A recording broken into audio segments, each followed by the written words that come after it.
with Impractical Jokers, I meet a lot of people who are big fans, and what I really love and appreciate is the range in age. Like you're saying, somebody said, "Oh, I have to." My dad's a huge fan. You got to meet him, and I met this guy who was 80 years old, and Yeah. loves Impractical Jokers. And then you meet a lot of teenagers who love it. It seems to be a show that really appeals to people of all ages, which is great.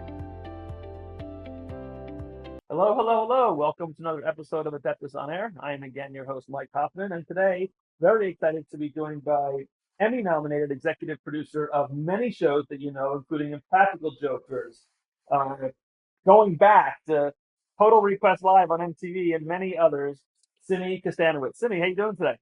I'm good, Mike. Thanks for having me on. Good. I think basically, if you look at your bio, it kind of covers most of my life, it seems, or at least from what I can remember in the cable TV genre. So it's reading through it, I was definitely very excited to kind of talk to you.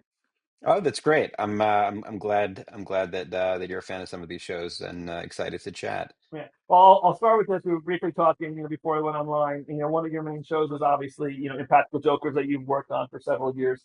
You know, there aren't too many things, and going back a few years, my kids are now in their 20s, but going back, there aren't too many shows that I could sit in a room with potentially 10 and 12-year-olds, myself, and my parents, in their late 70s, early 80s, and all be engaged at the same time, watching the same programming, and your shows do that. So right off the bat, thank you for kind of giving something that kind of works for all generations.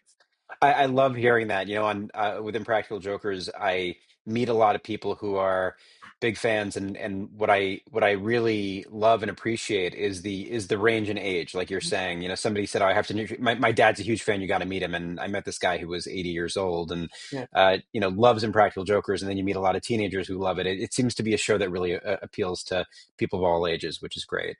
yeah, and the format, having two or three challenges and a punishment in one episode, where not every type of challenge might be for everyone.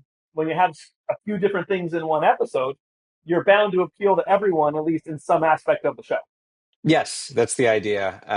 And it does, it feels like a show for everyone. And each of the guys has their own fan base. It's interesting. Like I meet people who say, "Oh, Q is definitely my favorite," or "Oh, Sal's definitely the Yep. best one." Merjo. It feels like it appeals to a lot of different people in a lot of different ways. And we've had those debates. Who do you think the most creative is? Who do you think the funniest is? I mean, it's anyone who watches the show that just inevitably becomes the conversation. Yeah. You know, Ab- who the we've had the discussions who has the worst punishments given to them. Which are the most brutal. And obviously, I think you obviously play into people's fears and the concerns to make the punishment. So I guess what we've always said is, well, if your fears are similar to a specific Joker's, then those punishments are going to be the ones that you think, wow, they're getting crucified or they're getting crushed with this. Completely. It's funny. You've got for those people who know the show, you've got Sal and Murr, who were often tortured in many ways. Sal could be sort of tortured psychologically based Mhm. on his neuroses, that sort of thing. And then Yeah, you've got Q. They're all very different personalities, and so yeah, their punishments wind up feeling very different, which I think really helps the show. Has helped the show live as long as it has, because there's so much variation in what you can do, and the different kinds of creative ideas you can put into the show. yeah. I mean, just literally over the weekend, I just flipped on the channels, and it was just one. I've obviously seen it so much times, so the reruns are. It's a great show that you could, when you could watch a show over and over and see the same thing over and over and still laugh at it. That's a credit to the show. And Totally. it was a very simple one. It was the two of them. It was Sal and Murr were in a library, backpacks by the other person. They had to make noises. Yep. Just I, stupid concept, absolutely hysterical television. I remember that day, and that day on set really brought me back to a show that I used to work on called Silent Library, where people had to. It was an absurd game show that was adapted from a Japanese game show for MTV. It was a comedy game show, and you had to endure all these bizarre challenges in a library, and you Mhm. couldn't make too much noise because you're sitting in a library. Yeah, So there's something very funny about being in a library and being and having to do things that are allowed in that library. There's something that's inherent feels inherently dangerous or wrong about that, and that was a challenge that fans point to a lot that they really loved. Social media being so prevalent right now, I gotta believe your show has leveraged off of that, in so many ways. There's what I'll call viral moments or certain phrases that have just kind of gone off a show, whether planned or unplanned. And I'm going to guess a lot of them are just unplanned. And they just go on and on and on, whether it's memes, reels, TikToks, and so forth. How does social media play into the success of the show? I mean, it's huge. It's something that the show never could have anticipated when it started in 2011, but it has become a show that a lot of people only know from social media or from YouTube clips. And there was one moment on the show. It was not at all at the time. At the time, it did not feel like an iconic moment at all, where Sal used the name Tonka Jahari. It just sort of picked out a random name, Yeah. and I didn't even remember it happening. And then maybe a year ago, my daughter said, do you realize that Tonka Jahari is all over TikTok?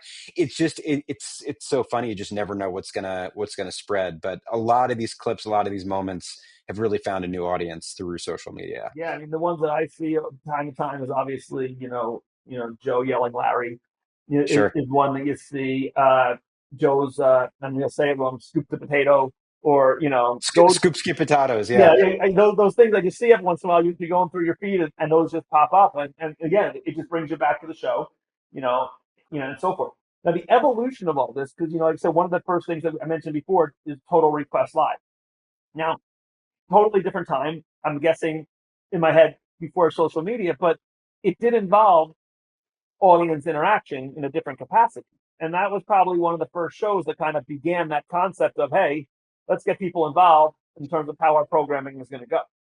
Yeah, it was a very interactive show. It's a show that now feels like it could have been 500 years old because the concept was that people would write in or call in and say what music video they wanted to hear, what music video they wanted to be number one in that day's on that day's chart. And obviously YouTube came in and just wiped all that out, right? Right. Because now it got to a point where nobody cared what you wouldn't have to sit through an episode to watch your video at the end. You could just go on YouTube and find it. But at the time, it was a real opportunity for fans to call in and say what they wanted to see, but say the music video that they wanted to see. And so it was very much a 360 experience. Do you think, and that might have been, and my timeline could be wrong, so if it is, I apologize. Do you think that could have been the impetus for other shows like American Idol, Dancing with the Stars, or things like this, where fans, in theory, have a decision? The outcome is based on fan interest and fan voting. Yeah, I don't. It's funny. I'm not sure the timing. I think American Idol might have started during the during the run of Mhm. TRL, but I do think that it did have an effect on pop culture where you had people. It gave the audience a voice, and that's something that in today's day and age is something that we all take for granted because now everything is interactive and everything is on social media is all about fan interaction. But at the time, that was a pretty new concept, and that's something that when I was at Impractical Jokers, I took very seriously in terms of the connection with the fans. And even though that was a show that didn't involve people submitting ideas or anything like that. It's still the fan base of that show felt so close to the Jokers, and I would interact with them on social media and make them part of the conversation, just Right. because I'm a big believer in having it be a back and forth with the fans. I don't think you're just presenting something to them. I think that you are really working with them and taking their feedback, and I think that is something that worked very well with TRL.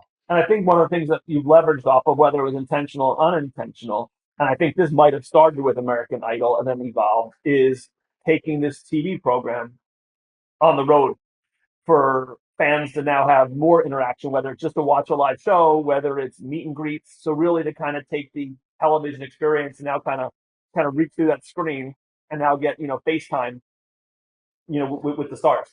Yeah, I mean, and especially for Impractical Jokers, it's a show where people really feel like they know these guys. And people always say, I feel like I went to college with those guys. Yeah, And so giving people the opportunity to actually to meet them at meet and greets or to see them in concert, or there is there's a tour, a cruise that people could take, an annual cruise that the Jokers would be on with their fans, and I think that's a huge reason why the show works so well, is this appeal to people that feel like they're in the fraternity. yeah. What were some of the challenges over the years? Because the show becoming more successful and having more viewers is obviously a wonderful thing. That's your objective. But Right. what made the show so successful at the beginning was the anonymity of the guys, that they could go in and pull off a trick and no one knew who the heck they were. Right. Now, I imagine most places they went to, they were probably recognized by not maybe not all, but by a lot of people. How Yeah. did that shift the challenges of still making quality programs? It made it a lot harder. It became something where we would have to shoot for a lot longer than we did at the beginning, because so many people know them, so many people recognize them, and we would film with, let's say, 10 people, three, four, five of them would know them, and we would just have to move on from them and not air that. So it's become a lot more challenging. I would say a lot more rewarding when we make it work. The Yeah, truth is that the show is very well known, but not everybody knows them. Not everybody knows the show, and so if we're in a grocery store at 2 p.m. on a Tuesday, some people will know them, but a lot of people won't. And right. so that was the plan, but it was very. It has become a harder show to produce as the guys have become more and more famous and recognizable. You know, reality TV, and not really reality TV, but I'll call it unscripted TV, because they're obviously, at least the appearance of it, a lot of it is we're surprising these guys as we go along. So when it's a situation where they're out there and one of the other jokers is whispering something into their earpiece that they have to say, or they lose or whatever, is that really the first time? Is it the first time that that person is hearing that? So is it really they're playing on the cuff, or is there some preparatory things going on behind the scenes? That's the first time they're hearing it. I mean, there is prep behind the scenes, and there's a team of writers, and there's a team of producers. But the Jokers, when they get out there, that is the first time they're hearing it. It's a very genuine show. Like, there are people that say to me, "Okay, how much of it is real? How much of it is genuine?" It really is a very genuine show, and I do think that's a big part of the secret sauce, that it's not faked, and the guys go out there and they really don't know what's going to happen, and it that adds to the I think to the sort of fun-filled danger. So you said you've gotten a lot of feedback, and you've searched. I'm sure that means you've gone on fan pages and other review boards.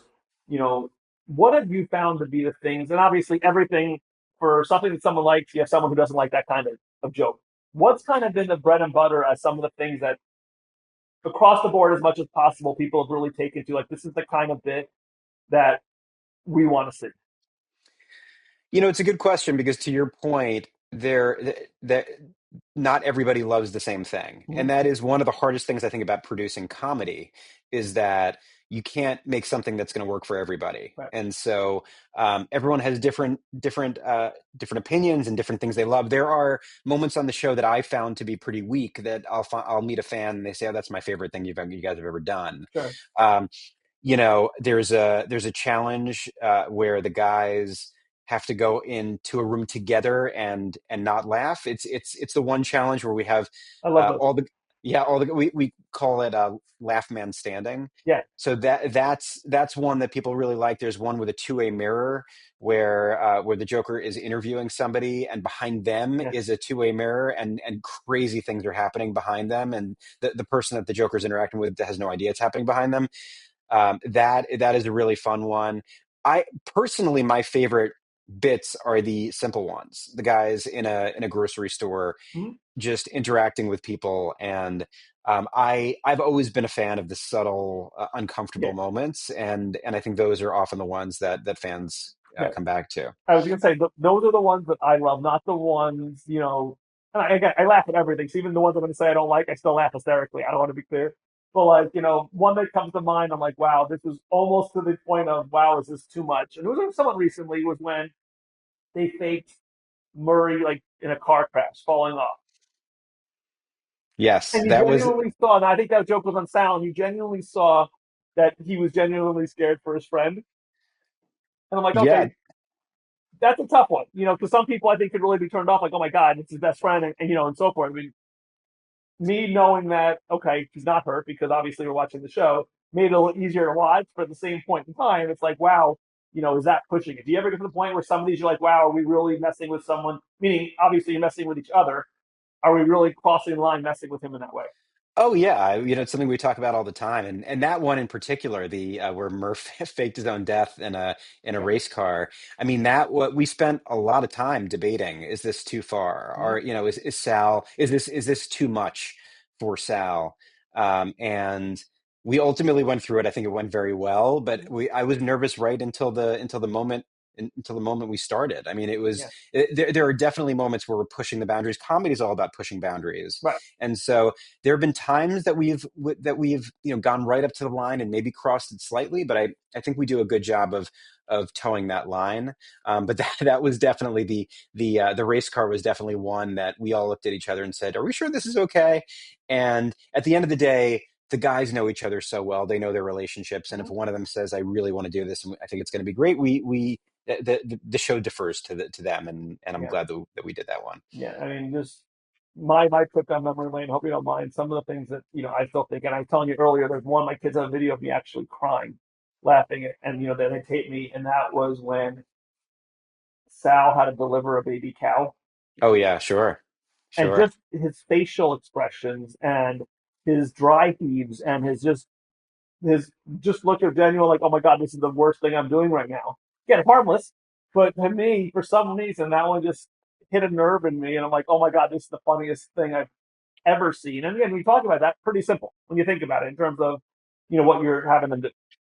Yeah, I mean the simplest moments are the best ones, and just seeing Sal try to help bring a baby calf into this world, I think that is one of the best ones. I love that one too. Is there ever resistance? And again, to produce comedy, is there any resistance from the guys that they're like, I can't do this? Whether it's a punishment or not, like, I can't do it. And like the one that comes to mind for this is, someone of fear of heights having to jump out of a plane. And that was Mark. Yeah. Obviously, I'll be honest with you, I, I'm not afraid of heights, but I would never skydive. My daughter did it a few years ago when she turned 18. You couldn't pay me enough money to do it. If I was in that situation, and we've talked about this, I don't know if I'd be able to, even though it's part of the deal, I have to do it. I don't know if I'd be able to do it. Yeah, I mean, well, what you see is what you get on that show, Yeah. and you see in that skydiving punishment, Murr is in tears. I mean, he disappeared into a bathroom and sent farewell texts to his parents before Yeah. he jumped out of that plane. That's how scared he was, and that was certainly pushing the limits. That was actually my first day on set Oh, wow. because I joined the show in season two, and I think that might have been the premiere of season three, Mhm. the what we call the cry diving Yeah. episode. And so I remember being there on set and Merge is completely falling apart. But again, like I was saying earlier, the guys know where each other's limits are. And they wouldn't have done it if they felt like it was really going to do lasting damage or if they didn't think Merc could handle it. Right. And I think that's the show is the show because those guys know each other so Yeah. well, and it is a genuine relationship. Those guys have been best friends since they were in high school, and they're pushing 50 now.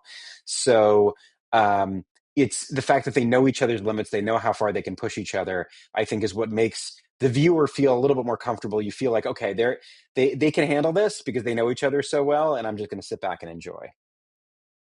I'm sure. Have you ever filmed anything and then when you're in production cleaning it up, it's like, wow, this just is not coming off good, and you just kind of scrape challenges or even a punishment. Like this is just not quality programming.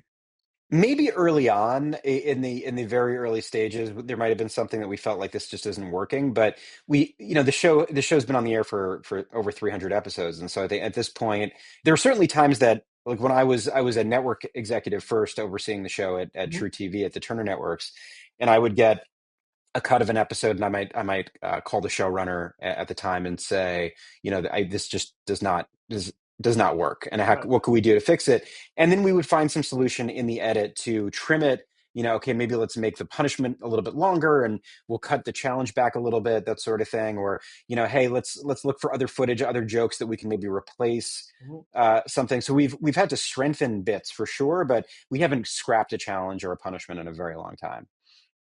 Now, being on True TV and then now it's in syndication, I know TBS plays it, without getting into specifics, but obviously you're talking to an accounting firm. So there, economics obviously sometimes part of our conversation. For the guys, over the time, I imagine the first few years, their compensation, and again, not getting specifics, was, very much just an opportunity to get on TV and see where it goes. At what point was it, okay, this is where they're really going to reap the rewards, from their hard work? Was it a certain season because viewership hit a level? Was it because they were touring? Was it because of syndication? Like, was there a aha moment for them that really changed their lives? I mean, there might be that I can't really speak to. I mean, I'm sure that they could point to certain moments, and I think them performing. You mentioned the live shows. They performed and they sold out Madison Square Garden, Mhm. and I think that I remember that being a real moment for them of, oh my God, we've really made that. We've really made it. Um, in terms of the show, I don't know. It feels like it was a little bit of a slow burn. It's hard to say the exact moment that it felt like, okay, now the show has landed. It was, I was on the show until season 11, through season 11. I don't think there was one specific moment when it felt like the show really took, really went to the next level, but it was very much a slow burn, I would say. Yeah, yeah, it's interesting because now they've all kind of, what I admire about them is, obviously Joe's left the show, but the other three are still doing the show, but they're all kind of finding their own marks in different ways. Whether it's Murr becoming an author, or he does some shows, or Sal going back, I guess, to his old roots and doing stand up, or now Joe traveling. It does seem though that there's a genuine support for each other. That they all work to make each other one successful, not only collectively but in their private endeavors, which speaks to the true friendship, which was the basis of the show. Oh, completely. I mean, they all support each other, and they all do different things, like you said, and they'll appear in each other's podcasts, and if one of them is in a TV show, they'll bring the other one in, that sort of thing, and it is this really amazing camaraderie. It's been this marriage for such a long time that just really works. Yeah, and some of the other shows that you've done, I mean, I think of Roy, and I haven't seen all of them, but the Carbonaro Effect, just a fascinating, concept. I'm sure that one's, I think, a little less known than Impractical Jokers. So just explain to the audience kind of what that is. Sure. So the Carbonaro Effect was a hidden camera magic show where a magician, Michael Carbonaro, would go into the world and perform magic, but it was hidden camera. So, he would um, he would be in a park and point out to somebody that the statue of Abraham Lincoln was suddenly missing the top hat, and then ask the guy to look behind the bench, and there was the top hat, this bronze heavy Mhm. top hat behind him, like just things like that. Just sleight of hand and magic, but in the real world. And so you'd see people's mind being blown because usually, you see somebody watching a magic trick and they might be fascinated, they might be amazed, but they're expecting it. Yeah, And on the Carbonaro Effect, you had people in line at the grocery store or waiting for a bus and experiencing magic in the real world, and so really see people's mind being blown. It was a great show. It was really fun. yeah, that's the part I was just going to say what you just said. So, thanks for killing my thunder. But what I was just going to say is that's what made it to me such a good watch. Yeah, If I know I'm going to a magic show, I know I'm about to be illusioned or tricked or whatever is going to happen. These people right. are just living their everyday lives, and that same kind of thing that you'd be like, "Oh, it's funny, that's great in a magic show," is now happening to you in real life, and it's making you almost rub your eyes, like, "Did I just see what I just saw?" Because it makes no sense. Yeah, exactly. It was a really fun show. It was a wholesome show, Mm-hmm. and it felt very much like a cousin of Impractical Jokers. So it was great to have both of those shows Yeah, on I back to mean, back. we've talked about with that one, how would I react if I was in that situation? And again, I haven't seen as many of those, but I remember there was one where a guy's in a store looking at like a stuffed animal or whatever it was, and they put in the box and they open the box, and now it's a live flying bird. Right. Like, what would I possibly do in that situation? I don't know how I would react. I mean, besides falling over and like in just on disbelief. But the concept now, is that a show that like he comes up, Carbonaro comes up with that idea himself? Like, who comes up with that idea? Because that is such an out of the box idea. So the idea was his, and he brought a bunch of his magic tricks, and we had a team of writers that would help refine them and figure out the environment, right? Because if Michael could do a trick where, let's say, there's a paper bag and things keep coming out of it, right, and endlessly, there's just endless things coming out of the paper bag. Well, where's a good place to do that? Okay, well, what if we're in a hardware store and somebody orders batteries, Mm-hmm. and he's saying, okay, here are your batteries, and here's this and here's that. So I think where the creative and the writing team helped was taking Michael's magic and figuring out where in the real world it made the most sense, or sometimes where it made the least sense, but where it could really have the biggest impact. So that's a good point, and this kind of goes back to both shows because obviously you have these guys who are the on-air talents, but all these shows have writing teams and things like that. So whether it's a trick like that, or whether it's a challenge or a punishment on Impractical Jokers, is it the on-air talent that's coming up with a lot of the ideas? Is it the writers who are saying, "Hey, we got a punishment. What do you think?" Or is it kind of a group effort? It's a group effort, and a lot of it comes from the guys, right? Like on a show like Impractical Jokers, a lot of it is their brainchild, and the writers help bring it to the next level. Sometimes the writers have the ideas, and then the jokers get behind it. It is very much a group effort. So there were times that when I was in the later seasons, when I was the showrunner, the executive producer of the show, I would be sitting in the writers' room with the writers and, let's say, two of the jokers and a couple of the producers, and somebody has an idea, and then Murr might say, "Oh yes, wait, hold on, I've always wanted to do this," and then it grows and grows and grows, Mm. and a lot of different people wind up really taking ownership of it. I think that's a big reason why the crew has wound up on camera so much on Impractical Jokers, because they've been part and parcel of the process. There are so many ideas that came from an associate producer whose job was to just figure out all the logistics for a shoot, but then she had this one idea that one of the jokers heard, and next thing you know, that turned into a big idea that worked really well. So the jokers are definitely the heart and soul of the show, and they come up with a lot of the ideas themselves, but there's certainly a lot of back and forth and a lot of collaboration that goes with it.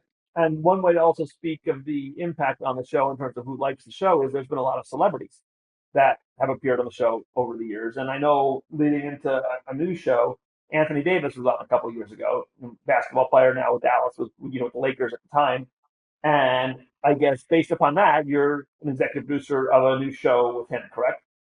Yes, so I'm an executive producer of Foul Play with Anthony Davis, which is a hidden camera sport. Oh, sorry, not hidden camera. It's an unscripted sports comedy show. At times, it's hidden camera, and in that show, athletes are pranked by other athletes. That show came about because Anthony Davis, the NBA star, Mm-hmm. was on Impractical Jokers, and he said to me when we were backstage, he said, "I'm a huge fan of Jokers. I love pranking people. This is my dream come true." Yeah. And I said to him, "Well, if you ever want to host a show, if you ever want to make a show, let's talk." And the next day, I got on with him and his agents, and that started a process that took a couple of years, and then and that's where we are today. Yeah, I mean, and some of the celebrities have had like very, big roles. I mean, my favorite celebrity moment, and I'd love to hear what yours was too, was again a very simple one, and that was with Danica McKellar of the Mm, Wonder Years. sure. Yep. And you want to talk about something that's harmless and it's really just to embarrass someone. There's no danger, no fear, and have Murr walk into his childhood crush, basically in a little speedo, and having to interview her. Yep. Yeah, that was one of my favorite moments because I grew up on the Wonder Years. Who didn't? I, Yeah, we're I, about the same you age. know, Of course, I did too. Yeah, yeah, and I, had a huge crush on Winnie Winnie. Cooper. And so yeah, and as did Murr. Murr's about my age, and so yeah, that was a really fun punishment where we had Murr. He thought he was going to be competing in a weightlifting competition, and so he was greased up in a speedo, about to walk on the stage. And when he walked into the room, there was no competition. There was just his childhood crush, Danica McKellar, the actress, sitting on a stool across from him, and he had to interview her while greased up in a Speedo. And it was that is probably a top five moment for me. I love Yeah. that. And what made it even funnier, I think you left out a very important part. He was given the questions he had to ask. And the Exactly. questions just were not the easiest questions to ask in that situation. Oh my God. Yeah, one of the questions I think was, Danica, you were always one of the hottest kids on TV. What was that like? Just like these really uncomfortable It's like a cringe questions. question. Is this the right way to do a squat? And then he had to start doing squats. So, yeah, I mean, the show, the guys are puppets. The guys behind the scenes are the puppeteers. And Yeah. so, the show's at its best when they are put in this position where they have to say something or ask a question that's just so uncomfortable, but they just have to do it, and you're just watching them cringe while they do it. I really give credit to that friendship because you push the boundary with your friends. Sometimes it's, you forgive but don't forget what someone just put you through. Hmm. But and I give them a lot of credit for it. Look at the big picture here and like, okay, this is done well for us, our families, our loved ones, and so forth. That we just gotta, know it's nothing personal and know it's really just for the entertainment value. Absolutely. They've definitely settled into that role, and yeah, the show has worked a long time that way, and I think it'll continue to work a long time that way. So from what I'm reading, you're a founder of Clocktower Innovation, and what you do is you deal with businesses, and some of the businesses are obviously not in the entertainment industry per se, but kind of talk about what you go out and do. So, Clocktower Innovation is a creative consulting company that I started a couple of years ago, and the purpose behind it is really to bring creativity to companies that need to be working more efficiently, need to be changing the way they problem solve. I've found that companies in all different industries, in finance and law and tech and medicine, have the same problems. I keep seeing the same problems over and over again, really in all industries, that meetings go on too long, and there's confusing chain of command structures, Mhm. and people are told what they're supposed to do, but they don't know why they're supposed to do it. And at a certain point, I realized, I've always been someone who can help get a TV project back on track, budget wise, or if it's going off the rails creatively. And I started talking to friends of mine in all these different industries. And when I would ask them about the challenges they face, they were so similar to the challenges that I faced in entertainment Mhm. that I thought, I wonder if I could help them solve these problems using some of the creative methodologies that have brought me success in the entertainment industry. So I got in the door with a financial company that brought me in to meet with their CMO, their chief marketing Mhm. officer. And I said to her, "What are some of the challenges you have?" And she mentioned the challenges, and they were the kind of challenges that I was just talking about. Yeah. And I said, "I would love to come in and work with your team." So she said, "Why don't you come in for a half a day and try to help them a little bit?" And it fit like a glove. It Mhm. really, really worked. And I came home that day and I said to my wife, "I really think there's something here. I think there's something that I think is needed." And so since that time, I've given a lot of keynotes and led workshops. I also work with a lot of different companies on internal communications campaigns. There's a very large bank, a global bank, one of the biggest banks in the world, that hired me to oversee an internal communications campaign for them to try to address some issues that they were having at the bank with their employees in an out of the box way. So Mhm. I brought this idea with some animation, basically bringing creative solutions to companies that don't feel inherently creative is what Clock Tower is all about. And I imagine a lot of that stems from, you know, management. A lot of these firms have been there 20, 30 years.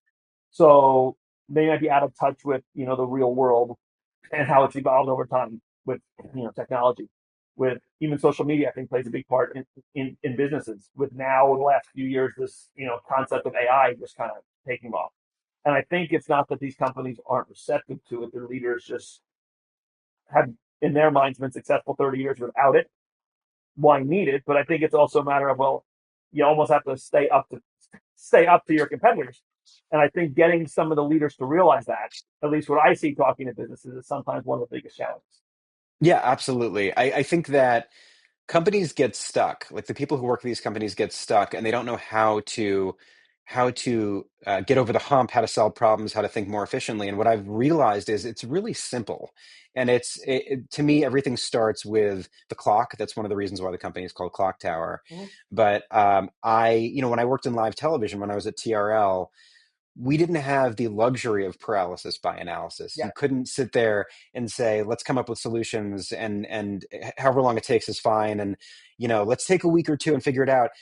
We were back on the air in 45 seconds. And so right. when that's the case, you have to go. You just have to come up with solutions. And that trained my brain in a very different way. I Yeah, think working in live television was such an eye-opening experience for me.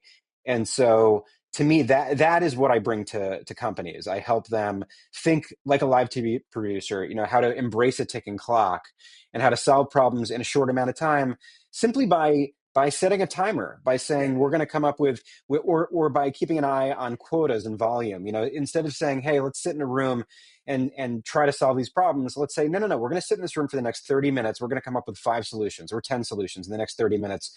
Go. And when you set that timer, you see people sit up in their chair in a very different way. Their brains unlock, yeah. and you see people in law firms and in financial institutions embracing their challenges in a very different way, and it's been very rewarding. Yeah. Well, I know we're running out of time, but one I was watching some other, interviews that you did, just kind of get familiar.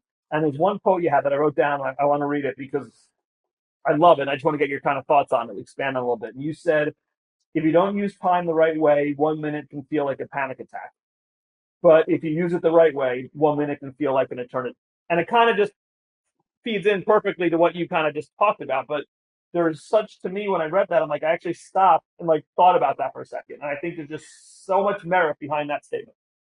Yeah, I mean, in my keynote, I show two. There's 2 clips that I show. There's a lot of clips that I show, but to your point, I show a 30-second clip of Billy on the Street. It was a comedy Mm-hmm. show where this comedian Billy Yeah. Eichner would run and ask people questions on the streets of Manhattan, and he asks this woman. He said he runs over to a random stranger, this woman, and says, "For $1, name a woman. If you could name a woman, I'll give you $1." And she panics and she's like, why is it so hard? And she can't do it. And he's yelling at her. It's a really funny clip. And that was 30 seconds. To her, it felt like 2 seconds, Right. right?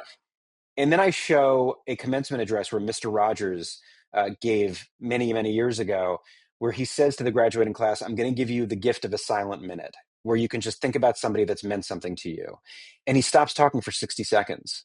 And 30 seconds in, you feel like you've been sitting there for a year. Mm-hmm. Time is flexible. And that's what I realized in live television. If we were back on the air in 30 seconds and we had to change around everything that was coming up in the next segment, when I first started working at TRL, I would panic and 30 seconds would go by in an instant. Right. But I eventually learned how to slow time down and realized that 30 seconds is a long time. If you spend 10 seconds staring at your coworker, 10 seconds, it will feel like an eternity. Right. So time is very flexible. Yeah. I mean, if you're going to spend 10 seconds of it panicking, that you only have 30 seconds. Well, guess what? Now you have 20 seconds and all you've done is panic for the first 10, as opposed to, jumping into the situation and you just basically increase your time 40% by not panicking for the first 10. 100%. And if you have 30 seconds to make a decision, take 5 seconds to take a deep breath. Yeah. I mean, that is actually a decent amount of time, and you'll still have 25 seconds left. To me, time is an amazing thing, and corporate America has not quite unlocked how to use it the right way. Yeah, it's a fascinating concept. I think, what I like about statements like that is like it's a silly statement, but there's such relevance behind it. And if you think about it, it's like, damn, that makes a lot of sense. Yeah. I mean, I recently worked with a PR firm, and they had a group of summer interns come Mhm. in, and I delivered a keynote to them, and they had been there for about a week, and into their summer internship. And towards the end of the keynote, I said, we're just going to do a quick brainstorm here. I'm going to set a timer for 2 minutes. Mhm. And I want everyone in the room to start calling out goals that you have as part of this internship over Mhm. this summer. And I set a timer for 2 minutes. It was 120 seconds, and people started throwing out different goals they had. And by the end of the 2 minutes, we had 13 that Mhm. were called out. And the head of HR came over to me afterwards, smiling, and said, we spent the entire first week asking all these interns to give us goals. We didn't get a single one. And you just set a timer for 2 minutes, and now we have a list of 13. Mhm. Something changes when you embrace a ticking clock, when you recognize how much you can do in a short amount of time. And that's really the foundation of everything I do with businesses. Do you ever think that there's negatives of a ticking clock in the sense of I better just say something because I'm running out of time and the responses are not necessarily as thought provoking. For sure. I mean, I would never want to say, hey, you can solve all your problems in 60 Right. seconds. Or, if you have what I call a power brainstorm where, for 10 minutes, you're coming up with a bunch of ideas. I always say this to corporate teams when I work with them. I don't want the message to be that hey, you could do everything you need to do in a half hour, Mhm. but you can start the process. You can put some really valuable things on that whiteboard, on that blank canvas that can help you unlock everything in the future. And so to me, it's less about solving all your problems in a short amount of time. It's a matter of adding structure to the brainstorming process, and it just helps. To me, the reason why so many brainstorms are so painful and so counterproductive is because way too many brainstorms are unstructured. I think it's not just a matter of thinking creatively. I think it's all about structure. You have to add structure to creativity. You have to add structure to problem solving. And that is the first step in solving those problems. Maybe not today, but you will get a lot farther in terms of kicking off the brainstorming, in terms of solving those problems, if you start off with structure and then take it from there. So we leave it at that. That's the perfect way, I think, to wrap things up. So it's www.clocktower Innovation is where people can kind of go get more information about that. And where are you across other social media platforms? Where can you be found? You could find me. You could find me on LinkedIn. You could also look up on Instagram, Clocktower Innovation, where I post weekly. I post videos, a series that I call Innovation in Under 60, where about twice a week I'll post some sort of a tip, an innovation tip, always in less than 60 seconds. And on my YouTube channel as well is Innovation Under 60, and I have a Substack called the Streamline, a Substack newsletter called the Streamline, where I pull from stories and behind the scenes anecdotes in sort of teaching companies what they can learn from that and apply it in business. So that Substack's called the Streamline. I could really talk to you for hours about both the shows and about this because you really have some good feedback. But want to thank you for coming on. I really enjoyed talking to you, and I wish you nothing but continued success. Thanks, Mike. I appreciate you having me on. Thanks for listening, everybody. Thanks for listening to Adeptus On-Air. If you like this episode, please subscribe and leave a review. The views and opinions by the podcast speakers and guests are solely their own and do not reflect the opinions of Adeptus. This podcast provides general information only and is not intended to constitute advice.